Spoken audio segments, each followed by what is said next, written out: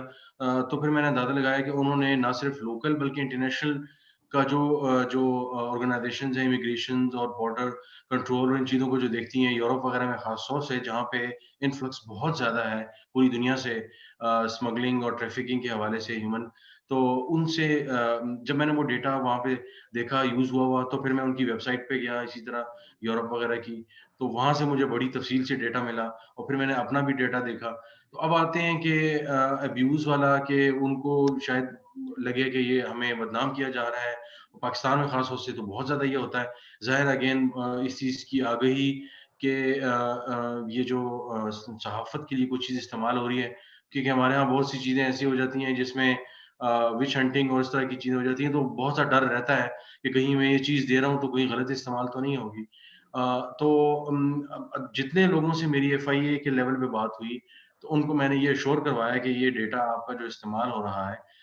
یہ صرف اور صرف اس لیے استعمال ہو رہا ہے کہ اس چیز کو ریفلیکٹ کیا جائے کہ آپ نے اب تک کیا کیا ہے، اور اوریجنل جو مسائل ہیں، نمبر آف پیپل اریسٹ ہوئے یا کتنے لوگوں کو پکڑا، ریڈ بک جو تھی ایف آئی اے کی جس میں بلیک لسٹڈ لوگ تھے جو ملک سے باہر نہیں جا سکتے، ان کے نام اور وہ ساری چیزیں، تو میں نے انہیں تھوڑا سا اس میں تھوڑا سا وقت لگا ان کو کنونس کرنے میں، جیسے میں نے کہا کہ ایک آفیسر نے ایک ہفتے بعد جواب دیا، کچھ لوگوں نے فون بند کر دیے، تو تھوڑا سا کنونس کرنا ان کو تھوڑا سا ہوتا ہے کہ آپ نے یہ انہیں بتانا ہے کہ آپ یہ جو ڈیٹا میں استعمال کر رہا ہوں یہ صرف آپ کی کارکردگی بھی بتائے گا کہ کیا ہوئی ہے، اور ظاہر ہے آپ کے وسائل اتنے کم ہیں اس کا بھی میں مینشن کروں گا، کیونکہ آپ اتنے وسائل کے ہوتے ہوئے اگر اتنا کام کر رہے ہیں تو یہ بھی سامنے آ جائے گا، اور آپ کے کیا مسائل ہیں وہ بھی میں سامنے لا رہا ہوں، اور یہ ڈیٹا ہے تو یہ اوور آل ایک تصویر کشی جو ہے ہوگی کہ آپ کے مسائل کیا ہیں اور ان کا حل کیا ہو سکتا ہے اتھارٹیز کے لیے۔ تو یہ تھوڑا سا ان کو کنونس کرنے میں ٹائم لگا، لیکن فائنلی وہ کنونس ہو گئے کہ واقعی یہ کوئی ایسی چیز ہے۔ تو میرے خیال ہے سنجیدگی سے اگر اداروں سے بات کی جائے تو اس میں کوئی بہت زیادہ مشکلات نہیں آتی۔ شاید کچھ آفیسرز ایسے ہوتے ہیں جو ڈر اور خوف کے مارے کوئی چیز شیئر نہیں کرتے، کوٹس اپنے نہیں دیتے، لیکن اوور آل یہ ہے کہ ڈیٹا جب use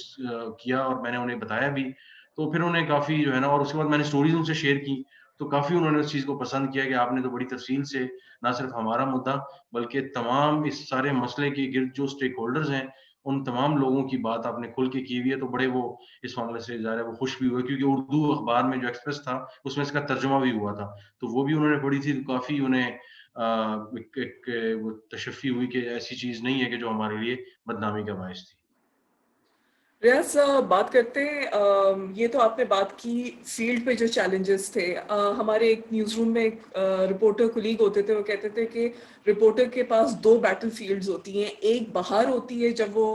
on field data collect کر رہے ہوتے ہیں، اور ایک once they step into the newsroom وہ ایک الگ اس کی ایک ڈائنامکس ہوتی ہیں۔ مجھے یہ بتائیے گا نیوز روم میں جب آپ نے یہ پچ کی اسٹوری، انیشلی جو پچ کی کیسے کیا آپ نے پچ، اور ونس آپ نے پچ کر دی تھی کیا آپ کو کسی قسم کے چیلنجز تھے یا کوئی چیز آپ نے اینٹیسپیٹ نہیں کی تھی، اس قسم کا فیڈ بیک آیا، آپ کی کیا ایکسپیرینس رہا اس پر؟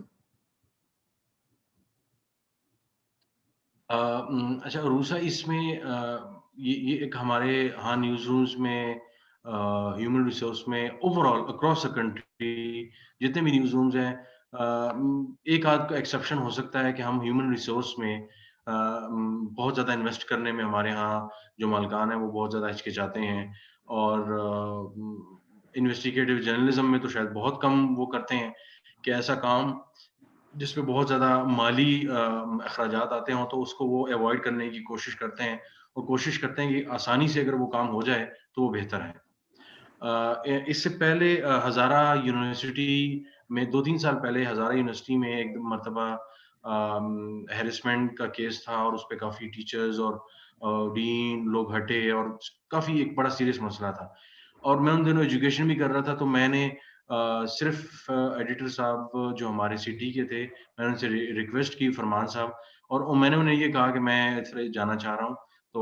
اور میرا جو ڈے آف تھا اس سے ایک دن پہلے میں نکل گیا، انہوں نے کہا جی بالکل ٹھیک ہے آپ چلے جائیں، اور میں چلا گیا، اور وہاں سے تفصیل سے ایک کے علاوہ بلکہ 2-3 سٹوریز مجھے اور مل گئی ہیں، اور وہ سٹوریز میں نے آ کے کور کی اور وہ سارا تو مطلب بہت زیادہ آفس کی طرف سے اس طرح آپ کو سپورٹ نہیں ملتی کہ جی آپ جا رہے ہیں تو آپ کے فائنینشیل اور جو چیزیں ہیں، خرچہ وغیرہ ہے، رہائش ہے اور دوسرے مسائل ہیں، اس کے حوالے سے بہت زیادہ آپ کو پوچھا نہیں جاتا کہ آپ کیا ہیں۔ اسی طرح ہیومن اسمگلنگ والی اسٹوری تھی، جب میں نے پچ کی تو اس آئیڈیا کو پسند تو کیا گیا، یعنی ہمارے یہاں بہت سی ایسی اسٹوریز ہیں جو اس وقت چلتی پھرتی ہیں اور جس پہ بہت اچھی ان ڈیپتھ کام کیا جا سکتا ہے، لیکن صرف اور صرف جو نیوز رومز یا جو ایڈیٹرز بیٹھے ہوئے ہیں، وہ اس چیز سے گھبراتے ہیں کہ ایک رپورٹر کو ڈیپیوٹ کیا جائے گا، وہ اس پہ 1 ہفتہ، 10 دن، 15 دن کام کرے گا اور وہ جو روٹین کے کام ہیں، جو فلر کام ہیں، وہ نہیں کر پائے گا۔ سپریم کورٹ جانا ہے، پارلیمنٹ جانا ہے، وہاں سے ایک رپورٹر ہمیں ایک اور ڈیپیوٹ کرنا پڑے گا۔ تو یہ رپورٹر جب جائے گا فیلڈ میں، وہاں شہر سے باہر اور کسی اسٹوری پہ کام کرے گا اور چند دن اگر بھی غائب رہے گا، تو یہ تو بڑا مسئلہ ہو جائے گا۔ مالی جو معاملات ہیں وہ تو ہیں ہی ہیں، تو یہ ایک بہت بڑا چیلنج ہوتا ہے کہ آپ نے ان کو تو میں نے جو کنونس کیا ایک قسم کا پچ یہ اسٹوری کی کہ میں یہ اسٹوری پہ کام کر رہا ہوں اور میرا جو ویکینڈ تھا اس کے ساتھ 1 دن کی ایکسٹرا میں نے چھٹی لے لی اور میں شہر سے باہر چلا گیا اور اس کے بعد پھر میں نے 2-3 دن وہاں رہا، منڈی بہودین میں اور یہ سارے تفصیل سے کام کیے۔ اب اس میں جو اخراجات آئے ظاہر ہے، اس کے بارے میں تو اگین جیسے میں نے کہا کہ بہت زیادہ کسی نے پوچھا نہیں کہ کیا ہے اور ہمارے ہاں وہ نہیں ہے، انلیس کہ بہت ہی کوئی آفیشیل اوپر کی طرف سے اسائنمنٹ آئے تو وہ اسائن کریں آپ کو تو پھر اس کا ظاہر ہے وہ کیا جاتا ہے۔ وہ ایک آدھ دفعہ الیکشن میں 2013 کے الیکشن میں ہوا بھی تھا، پے کیا تھا انہوں نے، جب انہوں نے آفیشیلی اسائن کیا تھا۔ تو اس میں یعنی بہت کچھ جو مجھے کرنا پڑا وہ خود سے ہی کرنا پڑا ارینج، بجائے اس کے کہ وہ مجھے کہتے ہیں کہ آپ 3-4 دن اس پہ آپ چھٹی لے لیں اور اس کے علاوہ جو ایکسپینسز ہوں گے سارا کچھ وہ ہم بیئر کریں گے، لیکن ایسا کچھ نہیں تھا۔ تو اپنی مدد آپ کے تحت ہی کرنا پڑتا ہے۔ یہی وہ بنیادی وجہ ہے کہ ہمارے پاکستان میں انویسٹیگیٹو جرنلزم ہم ہمیشہ دیکھتے ہیں کہ باہر سے جو این جی اوز ہیں، ادارے ہیں، یو ایس ایڈ یا اس سے ریلیٹڈ ادارے یا آسٹریلیا ایڈ وغیرہ، وہ اگر ہمیں مل جائیں تو وہ بہتر ہے۔ ان کی طرف سے فنڈنگ آئی تو میں کل ایک جرنلسٹ سے بات ہو رہی تھی کہ لاڑکانہ میں نیو یارک ٹائمز میں جو اسٹوری آئی ہے ایچ آئی وی ایڈس کے حوالے سے، وہ مطلب اس پہ بڑا ان ڈیپتھ ڈیٹیلڈ اسٹوری ہے، کوئی 4-5 ہزار ورڈز کی۔ تو ہمارے یہاں بھی رپورٹرز نے کام کیا ہے، لیکن جو ایڈیٹوریل کنسسٹنسی اس میں اگر لانی ہے، اس میں آپ کو انویسٹ کرنا پڑتا ہے۔ اور ہمارے ہاں جیسے میں نے کہا کہ ہم نیوز رومز انویسٹ کرنا بہت بڑا ایک آر سمجھتے ہیں، تو پھر جو اچھے اور کام کرنے والے رپورٹرز ہیں تو وہ پھر کوشش کرتے ہیں کہ ہمیں باہر سے فنڈنگ مل جائے، وہ پچ کرتے ہیں اور ایک لمبا لانگ ڈراؤن پروسیس ہے، وہ اتنا آسان نہیں ہے باہر سے فنڈنگ لینا، اور تو وہ بھی ایک چیلنج ہوتا ہے۔ تو ہمارے ہاں انویسٹیگیٹو جو جرنلزم ہے، اگر وہ پروان نہیں چڑھ رہا تو اس کی بنیادی وجہ یہ ہے کہ ہمارے جو مالکان ہیں ٹی وی چینلز اور اخبارات کے، انہوں نے بہت زیادہ انویسٹ نہیں کیا اور نہ کرنا چاہتے ہیں، کیونکہ ان کے خیال میں ہی سیٹ شی سیٹ شاید زیادہ بہتر طریقے سے بک رہا ہے، تو کیا ضرورت ہے کہ رپورٹرز اور اس کی ٹیم کو بھجوایا جائے اور خرچہ بھی کیا جائے اور اس کے بعد تو ظاہر ہے شاید ٹائم لگے گا، لیکن یہ مشکلات تو ہیں نیوز رومز میں۔ اس چیز کو بہت زیادہ انکریج نہیں کیا جاتا اس طرح کے کاموں کو جس میں توانائی، پیسہ اور جو ہے نا ہیومن ریسورس لگے۔ ریسورس آکوپائی ہو جائے۔ ریاض، میرا ایکچوئل آپ سے یہی سوال تھا اگلا، جو کہ آپ نے بڑی اچھی طرح اس کو سم اپ کیا ہے، یہ انویسٹیگیٹو جرنلزم کا۔ یہ آپ نے مجھے چیلنجز تو بتا دیے ہیں کہ اس میں ہے۔ آپ مجھے یہ بتائیے گا کہ آپ کا براڈ کاسٹ جرنلزم سے بھی وابستہ ہے، پہلے آپ اس پرنٹ میڈیم میں کام کرتے رہے، براڈ کاسٹ میں کتنا مشکل ہے انویسٹیگیٹو جرنلزم کرنا؟ اس لیے کہ اگر آپ ٹریڈیشنلی دیکھیں تو ایسا امپریشن ملتا ہے کہ انویسٹیگیٹو جرنلزم پرنٹ کے میڈیم میں، جو کہ کہا جاتا ہے ریلیٹیولی سلور میڈیم ہے کمپیئر ٹو سے ٹیلی ویژن یا ڈیجیٹل، اس میں پھر بھی شاید گنجائش بھی ہے اور کہتے ہیں کہ شاید ریڈرشپ بھی ہے۔ آپ براڈ کاسٹ میں کام کر رہے ہیں پچھلے کچھ عرصے سے، آپ کو براڈ کاسٹ جرنلزم میں انویسٹیگیٹو جرنلزم کا کس قسم کا رجحان نظر آتا ہے، اور کیا کسی قسم کا انکریجنگ ماحول ہے اس کو پرسو کرنے کے لیے، یا بریکنگ نیوز کے ہی کلچر میں ابھی فی الحال مصروف ہیں؟ اب آپ نے آخر میں ہی سم اپ کر دیا اس کوشچن کے آنسر کو، میں اس کو تھوڑا سا مزید ایلیبوریٹ کر دیتا ہوں۔ بالکل انکریج نہیں کیا جاتا، بہت ہی مجھے جو ہے نا تکلیف سے یہ بات کہنی پڑ رہی ہے، اور میں ذاتی طور پہ لانگ فارم جرنلزم پرنٹ میں اور براڈ کاسٹ جرنلزم میں اچھی ڈاکومنٹریز اور ڈیٹیلڈ اسٹوریز کے حق میں ہوں، جسے ایک سنجیدہ اور تفصیلی جرنلزم کہا جاتا ہے۔ تو اس وجہ سے یہ ایک بڑا مسئلہ ہوتا ہے ہمارے یہاں کہ آپ جب کوئی اسٹوری پچ کرتے ہیں اور جو ٹیلی ویژن کا جو معاملہ ہے، وہ بہت ہی زیادہ کیونکہ وہاں پہ ایک تو ٹائم کم ہوتا ہے آپ کے پاس، تو آپ نے ایک تو یہ کنونس کرنا ہے، اگر آپ اینکر کے ساتھ کام کر رہے ہیں یا آپ نیوز روم میں ہیں کہ جی میں ایک اسٹوری پہ کام کر رہا ہوں، تو سوال ہی پیدا نہیں ہوتا۔ پرنٹ میں تو آپ کے پاس ٹائم ہوتا ہے۔ میں آپ کو بڑے وثوق سے یہ کہہ رہا ہوں، اور اسلام آباد کے کم از کم اسلام آباد میں رہنے والے تمام صحافیوں کے ساتھ کام کر کے میں یہ وثوق سے کہہ رہا ہوں، ان کے نیوز روم کے حالات یہ ہیں کہ اگر وہ بہت اچھی سے اچھی اسٹوری بھی اگر وہ پچ کرتے ہیں، تو وہ اسٹوری ریجیکٹ کی جاتی تھی، اسے ڈسکریج کیا جاتا ہے۔ اور میں یہ وثوق سے اس لیے کہہ رہا ہوں کہ بہت سے دوستوں پہ اس طرح کی اسٹوریز پہ بات ہوئی کہ جو ایک پوٹینشیلی بہت اچھی اسٹوریز ہو سکتی ہیں ان ڈیپتھ، اور جو جس کی انٹرنیشنل جو ہے وہ ہیومن رائٹس کے حوالے سے اور سوشل ایشوز کے حوالے سے بہت اچھا ہو سکتا ہے اس پہ، لیکن وہ کہتے ہیں کہ ریاض ہمارے پاس ٹائم نہیں ہے، ہم نہیں کر سکتے۔ مجھے انہوں نے آج 4 چیزیں بتائی ہوئی ہیں کہ آپ نے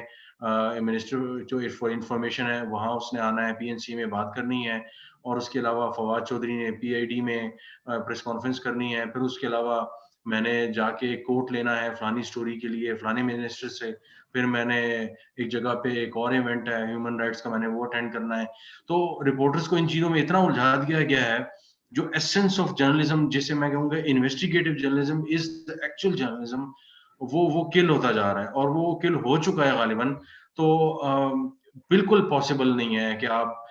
ٹیلی ویژن یا براڈ کاسٹ جرنلزم میں آپ یہ چیز آگے لے کے جائیں۔ یعنی میں نے میرا یہاں پہ جو ہم نیوز میں رہا 2 سال کا، میں نے ہماری بڑی اینکر کی بڑی سپورٹ رہی، ٹی وی چینل کی بڑی سپورٹ رہی کہ میں اس طرح نیوز روم میں نہیں تھا، میں پروگرامنگ سیکشن کے ساتھ تھا، تو ہفتہ 10 دن میں ایک اسٹوری پہ کام کرتا تھا اور اس کے بعد ہم اس پہ بیٹھتے تھے۔ لیکن اسٹل ویری انفارچونیٹلی پالیٹکس جو ہے وہ اوپر ہو جاتی تھی، اور بہت سی اچھی ایسی اسٹوریز جو سوشل ایشوز، جو انویسٹیگیٹو جو ٹائپ کے جو ایشوز تھے وہ نیچے رہ جاتے تھے۔ اچھی سے اچھی اسٹوری، بلکہ کئی دفعہ دوستوں نے کہا کہ یار یہ اسٹوری تو آپ کے پروگرام کی لیڈ بنتی تھی۔ تو لیکن ظاہر ہے میں یہی کہہ سکتا تھا کہ یار بس کیا کریں، وہ وقت کی وجہ سے ایسا تھا اور یہ تھا وہ تھا۔ ہیومن اسمگلنگ کی ایک اور فارم جو جہازوں سے پاکستان سے برطانیہ میں لوگ جاتے ہیں، برٹش ہائی کمیشن کے لیٹرز اور وہ ساری ڈیٹیلز موجود تھیں، ہم نے بڑی تفصیل سے وہ اسٹوری کی، لیکن ظاہر ہے اگین وہی والی بات ہے کہ ٹائم کنسٹرینٹ اور وہ چیزیں تو ہمارے ہاں جو میڈیا ہے اس کا وہاں پہ یہ موجود نہیں ہے، تو اس وجہ سے یہ مسائل ہیں۔ ریاض صاحب، ٹورڈز دی اینڈ میں آپ سے 2-3 تھوڑے سے سم اپ کرنے کے لیے کویشچنس پوچھنا چاہ رہی ہوں۔ یہ تو آپ نے نیوز روم کے انویسٹیگیٹو جرنلزم کے حوالے سے چیلنجز جو ہیں، ریسورسز کے حوالے سے، ٹائم کے حوالے سے اس کی بات کی ہے۔ مجھے یہ بتائیے کہ آپ نے جیسے یہ ہیومن اسمگلنگ والی اسٹوری کی، اس میں کسی خاص قسم کی آپ کو کبھی کوئی خوف محسوس ہوا ہو، یا آپ کو تھریٹ محسوس ہوئی ہو رپورٹنگ کے دوران یا رپورٹنگ کے بعد میں؟ اور اگر اس اسپیسیفک اسٹوری میں نہیں تو جنرلی اس قسم کی اسٹوریز جب انویسٹیگیٹو کی جاتی ہیں، تو اگر انٹیمیڈیٹ کیا جاتا ہے رپورٹرس کو، تو ادھر نیوز رومز جو ہیں وہ کتنا اسٹیپ اپ کرتے ہیں اور کتنا آپ کو ایز رپورٹرز سپورٹ پرووائڈ کی جاتی ہے؟ عروسہ یہ ایک ذرا تفصیل سے دوبارہ تھوڑا سا کوشچن کرتے ہیں، آپ کی آواز بیچ میں کٹ رہی تھی۔ جی، ریاض میں پوچھ رہی تھی کہ جب نیوز رومز میں اس قسم کی اسٹوریز پچ کی جاتی ہیں، رپورٹرز کرتے ہیں، تو اس میں آپ کی یہ جو ہیومن اسمگلنگ کی اسٹوری تھی، اس میں کیا کسی مرحلے پہ آپ کو لگا ہو کہ آپ کو تھریٹن کیا جا رہا ہو یا انٹیمیڈیٹ کیا جا رہا ہو، یا تو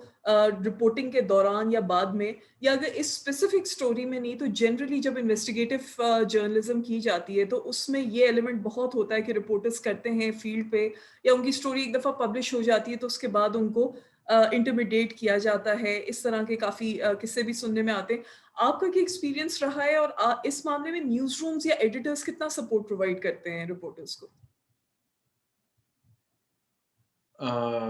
ہمارے یہاں اگین ایک دو انسٹنسز ایسے تھے جس میں نیوز روم نے باقاعدہ سپورٹ کیا، کچھ ایسے 1-2 واقعات تھے جس میں ایڈیٹر نے باقاعدہ سپورٹ کیا اور انہوں نے کہا کہ آپ لیو لے لیں اور تھوڑا ریسٹ کر لیں، تو تھوڑا-سا سائڈ پہ ہو جائیں۔ لیکن again generally you are on your own, بہت زیادہ کوئی سپورٹنگ آپ کو وہ نہیں ملتا، اور بلکہ میرا تو خیال ہے کہ کئی دفعہ ایسا ہوتا ہے کہ آپ جب نیوز روم کو ایڈیٹر وغیرہ کو یا آپ کے جو ڈائریکٹر نیوز ہوتے ہیں ان کو کنوے کرتے ہیں کہ جی اس طرح کا مسئلہ مجھے پیش آ رہا ہے تو اس پہ مجھے تھوڑا سا بتا دیں، تو ہمارے ہاں نیوز روم تو نیوز روم ہے، اوور آل ایڈیٹر وغیرہ بھی وہ چیزوں کو وہ نہیں کرتے، ایون اگر جو صحافتی تنظیمیں ہیں ان سے بھی رابطہ کیا جائے تو وہ بھی کچھ ہمارے ہاں نہ تو ان کو ان چیزوں کی سینسٹیوٹی کا پتہ ہے کہ یہ کتنی کتنی امپورٹنٹ ہے یہ چیز کہ ایک شخص کو زندگی کا خطرہ ہے، اس کی زندگی کو خطرہ ہے تو وہ کیسے اس چیز کو وہ کیا جائے، تو وہ نہیں کرتے۔ اب میں آپ کو مثال دوں کہ ہمارے ایک دوست تھے، ان کا یہ کہنا تھا ایک ٹی وی چینل میں اسلام آباد میں کہ ان کے سندھ میں ایک رپورٹر تھے، اور سندھ میں مسلسل یہ کوئی سال پہلے کی بات ہے کہ سندھ میں وہ رپورٹنگ کر رہے تھے کافی کہ بہت سی جگہوں پہ جو کیسز آ رہے ہیں، بیمار ہو رہے ہیں بچے اور کتے کے کاٹے کے کیسز اور اس طرح کے معاملات، تو اس پہ باقاعدہ طور پہ وہاں کی انتظامیہ نے اور سندھ حکومت نے انہیں دھمکیاں دینا شروع کی، اور انہوں نے کہا کہ وہ جو ہے نا وہ قتل کر دیں گے آپ کو۔ اچھا، وہ جو وہ اسلام آباد آئے، وہ جرنلسٹ اسلام آباد آئے اور اسلام آباد آ کے انہوں نے اس ٹی وی چینل میں آ کے لوگوں سے بات کی کہ جی میں سندھ سے آیا ہوں اور میں آپ لوگوں کا رپورٹر ہوں، تو کائنڈلی اپنی بیوی اور بچوں کے ساتھ مجھے میری زندگی کو خطرہ ہے، تو برائے مہربانی آپ مجھے پلیز مجھے کچھ سپورٹ دیں، کچھ کریں۔ تو وہاں پہ کسی نے ایک جگہ ریفر کیا، کسی نے دوسری جگہ ریفر کیا، پھر ایک صحافی نے انہیں کہا کہ آپ نیشنل پریس کلب چلے جائیں۔ تو جب وہ نیشنل پریس کلب گئے تو وہاں بھی کوئی سنوائی نہیں ہوئی، کسی نے وہاں پہ انہیں، جیسے ہمارے یہاں سلینگ میں کہا جاتا ہے، لفٹ نہیں کروائی، کسی نے پوچھا تک نہیں کہ آپ کو کیا مسئلہ ہے۔ اچھا، وہ سندھ واپس چلے گئے اور 2 دن بعد ان کی ڈیتھ ہو گئی، گولیاں مار کے انہیں وہ جو ہے نا ختم کر دیا گیا۔ تو یہ ایک مثال ہے جس سے آپ اندازہ لگا سکتے ہیں کہ کتنا پین فل سچویشن ہے کہ کوئی پروٹیکشن نہیں ہے، نہ لوکل ایڈمنسٹریشن کی طرف سے، نہ مجھے میرے میڈیا ہاؤس کی طرف سے، نہ اسٹیٹ کی طرف سے، نہ جرنلسٹک آرگنائزیشنز کی طرف سے۔ یہ 4 مین اسٹیک ہولڈرز ہیں اس سارے جرنلزم سے ریلیٹڈ معاملے میں، کوئی بھی آپ کو سپورٹ کرنے کو تیار نہیں ہے۔ تو you are doing journalism in Pakistan on your own risk. You are at your own, you can do whatever you want to, but you have to be responsible for whatever you are doing. Your organization is not responsible. That is the most painful part of doing journalism in Pakistan. This is very painful, but that's true actually. جی، ریاض جیسے آپ نے کہہ رہے ہیں بتائیں کافی واقعی میں کافی challenges کا اس میں ہے۔ ریاض آپ سے ٹائم بھی کافی لے لیا ہم نے، لیکن ایک آپ سے آخر میں سوال کرنا ہے۔ آپ نے چیلنجز آئیڈینٹیفائی کیے اور ایکسٹرنل چیلنجز پہ بھی ہم نے بات کی، انٹرنل چیلنجز پہ بھی۔ مجھے یہ بتائیے کہ نیوز روم کے کلچر کو بدلنے میں، تبدیل کرنے میں، جس کے تھرو وہ انویسٹیگیٹو جرنلزم کی طرف یا ان ڈیپتھ جرنلزم جس کے ذریعے ہم مختلف مسائل کی طرف متوجہ کر سکیں لوگوں کو، ظاہر ہے یہ ٹائم کنزیومنگ ہے، لیکن اس کلچر کو انکریجنگ بنانے کے لیے نیوز روم کے اس قسم کی صحافت کے لیے آپ کس کا رول سب سے امپورٹنٹ دیکھتے ہیں؟ اور جو کہ میرا ایک خاص انٹرسٹ بھی ہے اس میں، مجھے بتائیے گا نیوز روم ایڈیٹرز اور مینیجرز کا کتنا امپورٹنٹ رول ہے اس چیز کو پش کرنے میں اور سپورٹ پرووائڈ کرنے میں رپورٹنگ سٹاف کو اسپیشلی؟ اچھا، اس میں عروسہ میرا تو بڑا کلیئر قسم کا سٹانس ہے، اور وہ یہ ہے کہ 50% رول جو ہے وہ میڈیا اونرز کا ہے، اور 50% رول جو ہے، یا چلیں کم کر لیں 40% رول کر لیں، جو ہے وہ ایڈیٹرز کا اور مینیجرز کا ہے، ڈائریکٹر نیوز اور یہ سارے ٹاپ مینجمنٹ جو آ جاتی ہے۔ 10% جو ہے وہ جرنلسٹ کا رول ہے۔ اب 50 اور 40 جو ہے وہ 90% جو رول ہے، جب تک ان اسٹیک ہولڈرز کو آپ بتاتے نہیں ہیں، یعنی مجھے یہ بتائیں کہ میں نے اگر ایک گاڑی چلانی ہے اور اس گاڑی میں فیول نہیں ہے، اس گاڑی کی حالت ٹھیک نہیں ہے، تو اس گاڑی کو چلانے کا کوئی فائدہ نہیں ہے۔ تو گاڑی کو چلانے کے لیے مجھے ایکسپینسز چاہیے، مجھے خرچہ چاہیے، مجھے دوسرے جو ہے اسٹریٹجک سپورٹ چاہیے، اور اس کے ساتھ ساتھ مینیجر کی بات کریں تو اس پہ مجھے انکریجمنٹ، مجھے گائیڈ لائنس چاہیے، تو وہ بالکل کہیں موجود نہیں ہے۔ یعنی day to day fire fighting journalism ہو رہی ہے، لیکن اس طرح کی جرنلزم کہ جہاں پہ آپ کہہ رہے ہیں کہ اصل انویسٹیگیٹو جرنلزم ہو، وہ یہاں نہیں ہو رہا. اور اس کے جو میں نے آپ کو 2 میجر اسٹیک ہولڈر بتائے ہیں، اور وہی جو اسٹیک ہولڈر ہیں وہی اس کے ذمہ دار ہیں، اونرز ہیں، اور اس کے ساتھ ساتھ یہ جو مینیجرز ہیں ٹاپ کے. سب سے پہلے اونرز آتے ہیں. اونرز کو اس چیز کا احساس دلانا کہ پاکستان میں یہاں پہ اگر آپ صحافت کر رہے ہیں تو اصل جو صحافت ہے وہ انویسٹیگیٹو جرنلزم ہے. اپنے نیوز رومز میں صحافیوں کی ٹریننگ کریں، ان کو چیزوں کے متعلق بتائیں. یعنی آپ اندازہ لگائیں کہ اسکالرشپس اور فیلوشپس آتی ہیں تو رپورٹرز کو ریزائن دے کے جانا پڑتا ہے، اور رپورٹرز کو چھٹیاں نہیں ملتی. ایکسپریس ٹریبیون میں جب ہفتے تو کمال صدیقی ہمارے ایڈیٹر ہوتے تھے، وہ بڑا اس چیز کو انکریج کرتے تھے کہ آپ کو کہیں بھی فیلوشپ اور اسکالرشپس ملتی ہیں تو بالکل آپ جائیں. اور بلکہ کئی جگہوں پہ ان کو اگر کچھ آتا تھا تو وہ ریکمینڈ کر کے ہمیں بھیجتے تھے کہ آپ جو ہے وہ آپ اپلائی کریں اور آپ جائیں، اور میں نے آپ کا نام ریکمینڈ کر دیا ہے. لیکن ہمارے ہاں اب وہ اس طرح کے نہ تو ایڈیٹرز ہیں، نہ اس طرح کے نیوز رومز میں وہ ماحول ہے. تو جہاں پہ ریزائن دے کے مجھے اپنی کیپیسٹی ڈیولپمنٹ کے لیے فیلوشپ اور اسکالرشپ پہ جانا ہے، تو آپ اندازہ لگا لیں کہ ان نیوز رومز کی کیا حالت ہے. بیکاز وہ اس چیز کو سپورٹ نہیں کرتے کہ آپ 2 ماہ کی چھٹی پہ جائیں، چاہے سیلری ملے یا نہ ملے، لیکن آپ کا ایک بندہ نیوز روم میں کم ہوگا اور نیا بندہ وہ لینا نہیں چاہتے، تو وہ کہیں گے کہ یار ہم ان 2 مہینے میں کسی اور کو لے لیتے ہیں، تو آپ پھر مہربانی کر لیں اگر ریزائن کر دیں. تو پھر آپ کو الٹیمیٹلی ریزائن کر کے جانا پڑتا ہے. اور اب تو یہ ہو گیا ہے کہ جو انڈسٹری کے حالات اتنے سخت ہو گئے ہیں کہ رپورٹرز اب ریزائن بھی نہیں دیتے بلکہ اس فیلوشپ کو اسکپ کر دیتے ہیں. تو مجھے یہ بتائیں کہ رپورٹرز فیلوشپ نہیں کریں گے، اسکالرشپ نہیں کریں گے، ٹریننگز پہ نہیں جائیں گے، اور اس طرح کی دوسری جو ایکسپوجر کے پروگرامز ہیں وہ اٹینڈ نہیں کریں گے، تو کیسے آپ ان سے توقع کرتے ہیں کہ ان کی برین اسٹارمنگ ہو، وہ ایک اچھے پروفیشنل جرنلسٹ بنے. تو سب سے پہلے مالکان کو اس چیز کا احساس ہو، اس کے بعد جو ایڈیٹرز اور ڈائریکٹر نیوز اور بیورو چیفس ہیں، ان ریزیڈنٹ ایڈیٹرز وغیرہ، ان کو اس چیز کا احساس ہو کہ ہمارا جو مین پاور یہاں پہ رپورٹنگ ٹیم ہے وہ ہماری بیک بون ہے، ہم نے بیک بون کو مضبوط بنانا ہے، اور ان میں ہمیں انویسٹ کرنا ہوگا. اور وہ انویسٹ چاہے وہ ٹریننگز کی صورت میں ہو، چاہے وہ فیلڈز میں انویسٹیگیٹو جرنلزم کی سٹوریز میں لگانے کے حوالے سے ہو، یا اور اس طرح کی جو ہے نا اونر سے سپورٹ لینے کے حوالے سے ہو. یہ بہت ضروری ہے، اور اگر یہ ہو جائے تو میرا خیال ہے ہمارے پاکستانی جرنلزم میں بہت اچھا چینج آ سکتا ہے. جیسے کہ ریاض نے سم اپ کیا کہ رپورٹرس کو 90% آف دا رول جو ہے وہ ایڈیٹرز اور پبلشرز یا میڈیا ہاؤس ہولڈرس کے اوپر انہوں نے رکھا ہے، اور کہہ رہے ہیں کہ 10% اس میں رپورٹرس کا اگر ان کو پراپر سپورٹ ملے، پراپر ایک فریم ورک ملے جس کے تھرو وہ اس قسم کی صحافت کر سکیں تو وہ ضرور کریں گے. ریاض، تھینک یو سو مچ، آپ نے ہمیں جوائن کیا ہمارے ایپیسوڈ میں. اینڈ آئی ہوپ اس کے تھرو ہم انویسٹیگیٹو جرنلزم اور آئندہ بھی مختلف صحافتی ایشوز اور چیلنجز کے اوپر بات کر سکیں گے. Thank you everyone for tuning in, اور انشاءاللہ آپ سے اگلی ایپیسوڈ میں ایک اور صحافی اور ایک اور صحافتی کہانی کے ساتھ ہم پیش ہوں گے. شکریہ، اللہ حافظ.